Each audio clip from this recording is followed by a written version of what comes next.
அந்த கடவுளுடைய திருவுளம் எது? இன்னைக்கு இரவு நேர திருப்ப ஆராதனையிலே நான் அருளை குறித்து பேசவிருக்கிறேன். அதற்கு முன்பாக இப்பொழுது கடவுளுடைய திருவுளத்தை சொல்லிடுறேன். அப்பதான் இரவு நேர ஆராதனையின் பொழுது அருளை பற்றி நான் சொல்லும் பொழுது உங்களுக்கு புரியும். சரியா? கடவுளுடைய திருவுளம் என்றால் என்ன? யோவான் 6வது அதிகாரம் 40வது வசனத்துல பதில் இருக்கு. யோவான் 6 வசனம் 40ல பதில் இருக்கு. என்ன தெரியுமா இருக்கு? மகனை அறிந்து. நல்லா கவனிக்கணும். யாரை? மகனை அறிந்து அவர் மீது நம்பிக்கை கொள்பவர் நிலை வாழ்வு பெற வேண்டும் என்பதே தந்தையின் திருவுளம்.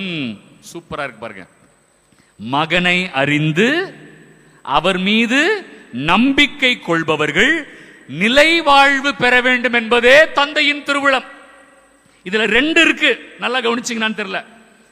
ஆண்டவருடைய திருவுளம் எது யாராவது கேட்டாங்கன்னா இந்த வசனத்தை சொல்லுங்க. இந்த வசனத்துல 2 செய்தி இருக்கு. ஒன்னு, மகனை அறிந்து. மகன்னா யாரு? இயேசுவை அறிந்து அவர் மீது நம்பிக்கை கொள்பவர். யார் மீது?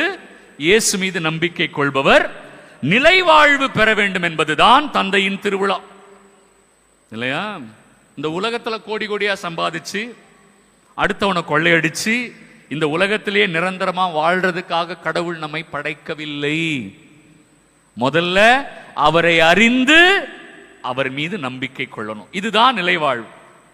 அவரை அறிவது எவ்வளவு முக்கியம் தெரியுமா? இயேசுவை அறிந்து கொள்வதே ஆசீர்வாதம். எப்படி? இயேசுவை அறிந்து கொள்வதே ஆசீர்வாதம். ஏதேதோ பிரச்சனையோட வந்திருக்கிறீங்க, கஷ்டத்தோட, தேவையோட, கவலையோட வந்திருக்கிறீங்கல்ல, ஆண்டவர் இன்னைக்கு நமக்கு கொடுக்கிற பதில் என்ன தெரியுமா பிரியமானவர்களே? இயேசுவை அறிந்து கொண்டாலே நீங்க இங்கிருந்து போகும்போது உங்க கஷ்டம் உங்களை விட்டு விலகிடும். கைகளை தட்டி நன்றி சொல்லுங்க. நல்ல கை தட்டுங்க. உற்சாகமா? உற்சாகமே இல்லையே. எப்படி? இயேசுவை அறிந்து கொள்வதே ஆசீர்வாதம். ஃபாதர், அப்ப எங்களுக்கு தெரியலையா? எங்களுக்கு தெரியுமே இயேசு யாருன்னு. நாங்கெல்லாம் ஞானஸ்நானம் வாங்கியிருக்கிறோம், எங்களுக்கு இயேசுவை தெரியாதா? நம்முடைய பிரிவினை சபை அன்பு சகோதர சகோதரிகள் அப்படிதான் சொல்லுவாங்க. நாங்கள் எல்லாம் ரட்சிக்கப்பட்டு விட்டோம் அப்படி சொல்லுவாங்க. என்ன சொல்லுவாங்க?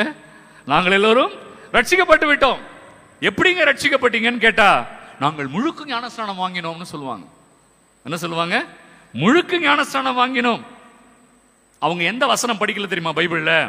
மத்தேயு 7:21-22 படிக்கல. மத்தேயு 7:21-22 வசனத்தை அவங்க படிக்கல. முழுக்க ஞானஸ்நானம் வாங்கிட்டாலே ரட்சிக்கப்பட்ட